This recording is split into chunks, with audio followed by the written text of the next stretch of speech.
Keyboard shortcut सीखने की आज की इस वीडियो में हम लोग 3 ऐसे शॉर्टकट सीखेंगे जिसकी हेल्प से हम लोग अपने विंडोज सिस्टम में ओपन की हुई बहुत सारी एप्लीकेशंस के बीच में बहुत फास्ट स्विच करेंगे और वो भी सिर्फ कीबोर्ड की हेल्प से।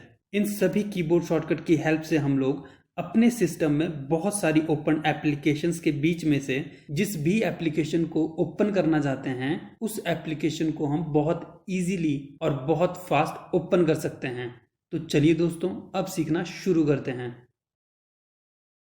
मैंने यहाँ पर बहुत सारी एप्लीकेशंस को ओपन कर लिया है, जैसे कि Excel file, MS Word file, Notepad, WordPad, browser, control panel,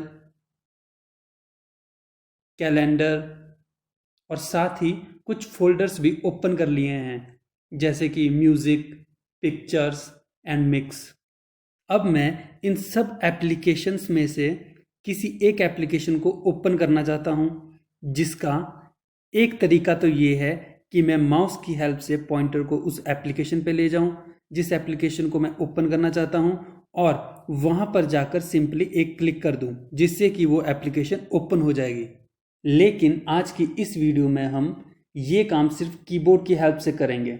सबसे पहली कीबोर्ड शॉर्टकट जो आज हम सीखने वाले हैं वो है विंडोज प्लस टैब, जिसकी हेल्प से इस विंडोज सिस्टम में सभी ओपन एप्लीकेशंस कुछ इस तरह से शो होंगी, जैसा कि आप लोग अभी स्क्रीन पर देख रहे हो। यहाँ सभी ओपन एप्लीकेशंस छोटे छोटे ब्लॉक्स में शो हो रही हैं। अब हम इन सभी एप्लीकेशंस में से किसी एक एप्लीकेशन को ओपन करना चाहते हैं, तो उसके लिए हमें कीबोर्ड से एरो कीज को प्रेस करना है। एरो कीज की हेल्प से हम लोग किसी भी डायरेक्शन में मूव कर सकते हैं।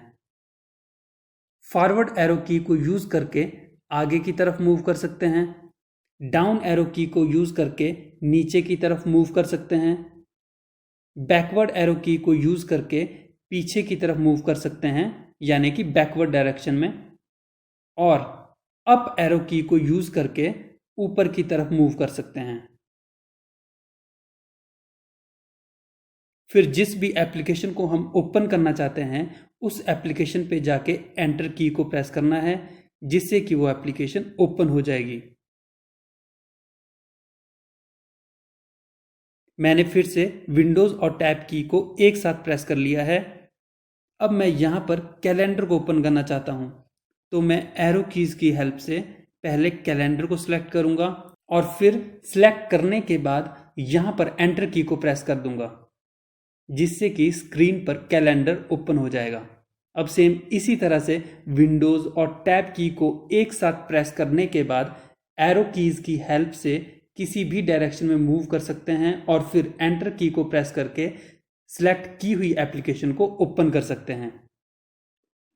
अब हम इस काम को और फास्ट करना चाहते हैं, तो उसके लिए जो दूसरी कीबोर्ड शॉर्टकट की आज हम सीखने वाले हैं वो है ऑल्ट प्लस टैब की।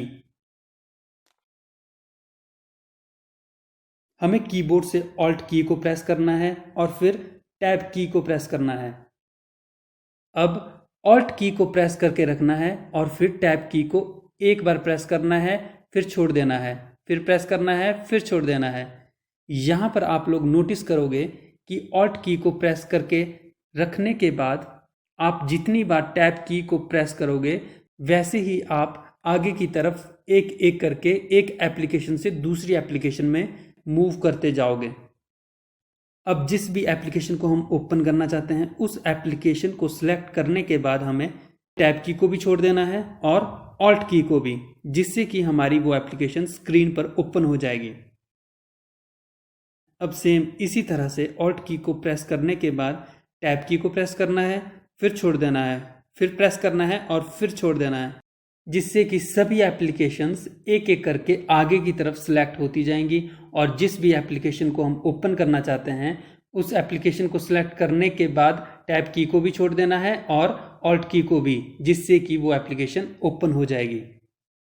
ऑल्ट प्लस टैब की को प्रेस करके हम एक एप्लीकेशन से दूसरी एप्लीकेशन में सिर्फ एक ही डायरेक्शन में मूव कर सकते हैं और वो है आगे की तरफ। लेकिन अब हम स्क्रीन पर एक एप्लीकेशन से दूसरी एप्लीकेशन में पीछे की तरफ मतलब कि बैकवर्ड डायरेक्शन में मूव करना चाहते हैं। तो उसके लिए जो तीसरी कीबोर्ड शॉर्टकट की आज हम सीखने वाले हैं वो है alt plus shift plus tab. हमें कीबोर्ड से ऑल्ट और शिफ्ट की को एक साथ प्रेस कर लेना है और फिर टैब की को प्रेस करना है और फिर छोड़ देना है, फिर प्रेस करना है और फिर छोड़ देना है, जिससे कि सभी एप्लीकेशंस एक एक करके बैकवर्ड डायरेक्शन में सिलेक्ट होती जाएंगी। फिर जिस भी एप्लीकेशन को हम ओपन करना चाहते हैं उस एप्लीकेशन को सिलेक्ट करने के बाद सभी कीज को एक साथ या फिर टैब की को छोड़ने के बाद ऑल्ट और शिफ्ट की को एक साथ छोड़ देना है, जिससे कि सिलेक्ट की हुई एप्लीकेशन स्क्रीन पर ओपन हो जाएगी। तो दोस्तों आज की इस वीडियो में बस इतना ही। आज हमने 3 कीबोर्ड शॉर्टकट के बारे में सीखा जिसकी हेल्प से हम लोग विंडोज सिस्टम में एक एप्लीकेशन से दूसरी एप्लीकेशन में मूव करके उस एप्लीकेशन को सिर्फ कीबोर्ड शॉर्टकट की हेल्प से ही ओपन कर सकते हैं। आप लोग इस चीज़ को जितना ज़्यादा प्रैक्टिस करोगे आप लोगों को उतने अच्छे से समझ आएगा और कंप्यूटर पे काम करने की आपकी स्पीड भी बहुत ज़्यादा बढ़ जाएगी। अगर आपको इस वीडियो से रिलेटेड कुछ भी पूछना हो तो आप कमेंट करके ज़रूर पूछें। कीबोर्ड शॉर्टकट से रिलेटेड हम आपके लिए और भी वीडियोस लाते रहेंगे। धन्यवाद।